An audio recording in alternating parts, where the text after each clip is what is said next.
This kid, Daniel Moran, is a student in Texas, and he went to an event with Representative Michael Burgess because he wanted to ask him about one of his votes.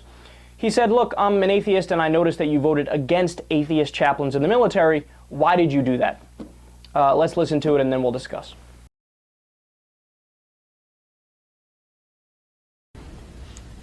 Good evening, Representative Burgess. My name is Daniel Moran. I'm a junior at the University of North Texas. I'm a political science major. I hope one day to possibly be in politics.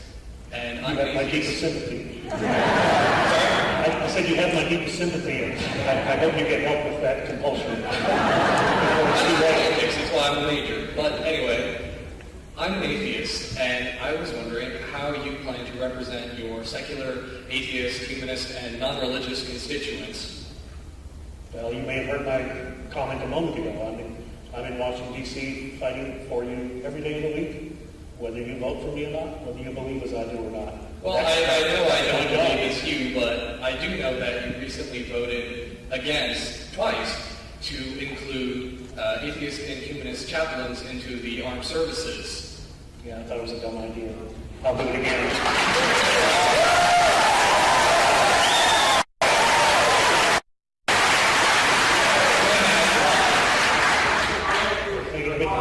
Yeah, well, I actually know many foxholes. Some of them are my best friends.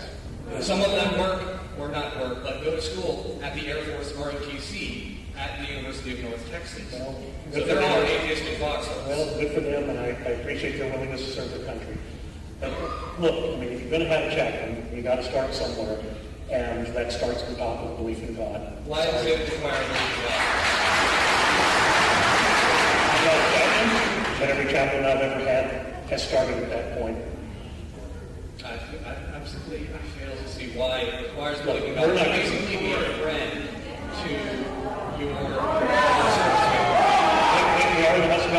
I will just say that, I'm open to all. Anyone who wants to come and talk with me about any issue at any time, as you're doing now, fine to do that. But when I go put that voting card, if someone says to vote against your fundamental core beliefs, you got the wrong kid. And if you want to throw me out, you're still in there.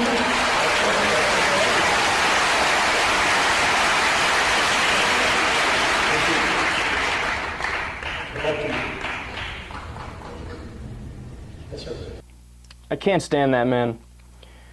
Now, if Michael Burgess, that name sounds familiar, it's because this is the guy who said that fetuses masturbate. Couldn't make it up if I tried. Now, probably the worst part of that clip was the crowd. Because the crowd is like an unruly mob, right? Like, you can see those are the types of people who, however many years back, would have been, in the Salem witch situation. Ah, there's a witch! Oh, they looked at me the wrong way. They sneezed. Kill him. I mean, really? They screamed to kick the kid out. Why? Why? Because he said something that made you slightly uncomfortable? He said something that might actually make you think about what's going on in this world and what the nature of reality is and if there's a God or not? I mean, that's messed up. Look, I have very strong opinions, but I would never try to censor somebody I don't agree with. They have a right to free speech. Who was it? Voltaire, Oscar Wilde, one of them said, if you don't believe in freedom of speech for those who you disagree with the most, you don't agree with it at all. So those people, they're against the First Amendment. They are against freedom of speech. Kick him out. I don't like what he said. Incredible.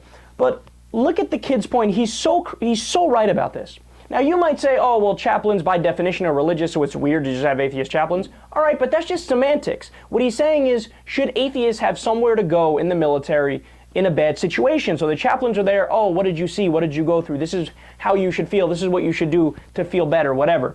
When it's, somebody who's non-religious, they don't want to go to somebody who they don't agree with, who they think makes things up. They would rather level with somebody and talk with somebody. So it's almost like saying, should there be maybe an increased number of psychologists or, secular thinkers who are just people to rely on in the military that we should have for the non-religious people? And they go, no, I voted against it, and I would do it again. Now, I love how he starts out by saying, oh, I would do anything to look after my constituents, even if I don't agree with them. And then a couple breaths later, no, of course I wouldn't do that. You just contradicted yourself. Look, bottom line, all atheists and agnostics, all we want is equal representation. So, for example, there's still about 7 states in the U.S. that actually bar atheists and non-religious people from running for office. Okay, that's wildly unconstitutional, and that's clear discrimination.